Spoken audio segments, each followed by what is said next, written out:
So, here I am, sat down in this room that I've turned into a studio, basically.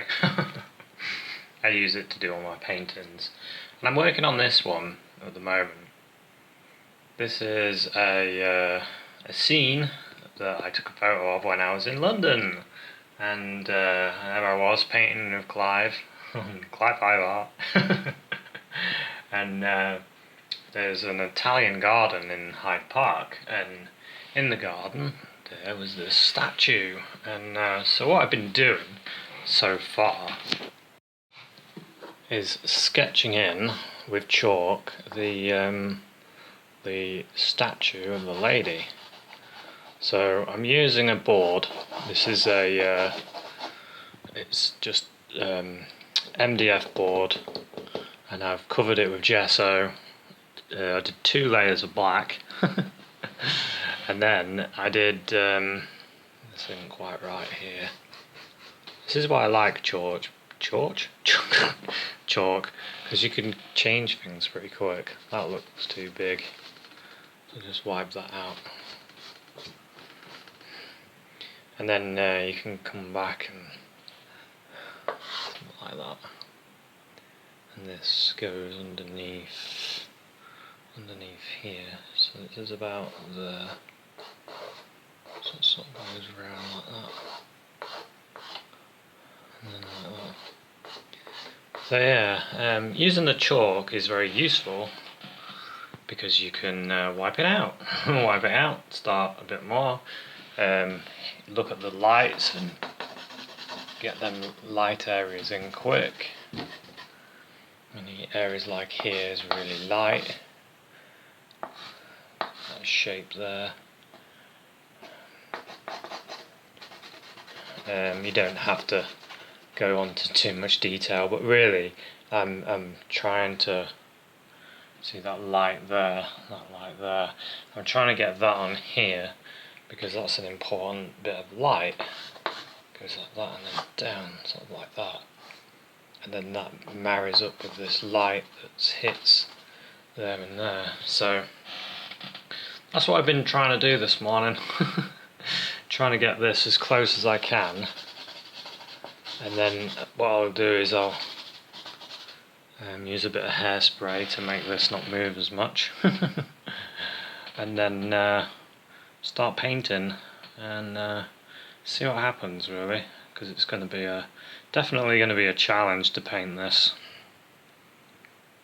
because it's quite a lot going on, isn't there? But it's going to be fun. I'm going to enjoy it. So now I'm at the point I need to put some hairspray on the the picture. So what I've started doing is putting it on the floor, and then I get the hairspray and I let it spray down.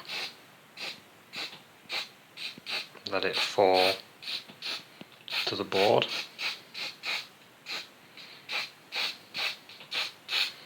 Because you don't want to spray directly on it, because it would just make the chalk disappear, as I've found out. So here we have it, it's now hairsprayed. Maybe I should do my hair afterwards to get a funky style. But there we go, you can see some of it as spotted, but overall it's not bad. It's not got rid of my drawing, because we just need the drawing to ready for painting. And so the hairspray, I'll leave it to dry for a bit and then move on to the painting stage. So I'm going to leave that for a bit, and then I'll start painting. And really looking forward to doing this, because this is a bit more complex than I'm used to, and I've been practicing recently doing more harder paintings. I'll just show you what I've been doing. So this is a self-portrait I did, and I used the same method. Start off with this chalk sketch and then move on to the painting, and I've been using this same method for this one. And this piranha, and then yesterday I did this Munnings copy of the Munnings wife, I believe, riding a horse. And if you haven't heard of Sir Alfred Munnings, he was a fantastic horse painter. The first painting I saw of his was in this art gallery, and I went in there by accident, and there was one of his horse paintings in there, and I was just blown away. So I got to try and do some studies of his work to try and get better, to try and get to that level, because that'd be amazing to be able to do something like that. And over the back of the easel, let me show you this as well. So this chap I painted because, let me just show you an old costume.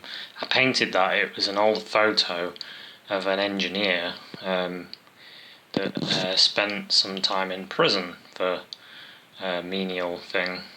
Can't quite remember what it was.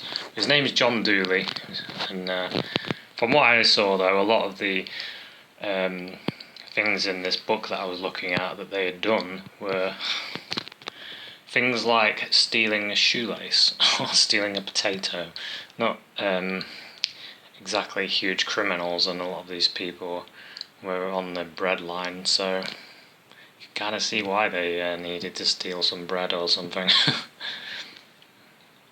Painting of John Dooley, that portrait, because I wanted it to reside in Lincoln Castle. There is a great big castle and cathedral in Lincoln, and I did that as an idea because I knew, well, I didn't see any paintings in the castle, in Lincoln Castle, so I thought, oh, I'll find out who was in there, and then I'll paint somebody and see if they want it, see if I can get one of my paintings hung in there. Unfortunately, they didn't have any evidence that he spent time in Lincoln Castle. He was at Greetwell Road Prison, so egg on my face. You got to try, haven't you? Any idea, you got to try it. So yeah, that's what I've been doing recently. A lot of studying and a lot of painting, trying to get better, trying to break the level that I'm at, get to a higher level. Try and get to the level of the guys in the museums. That's my aim now. So yeah, I hope you enjoyed this episode. I'll do another one where I'm working on this painting as well, just so you can see my progress. And thanks very much for watching. Cheers, bye.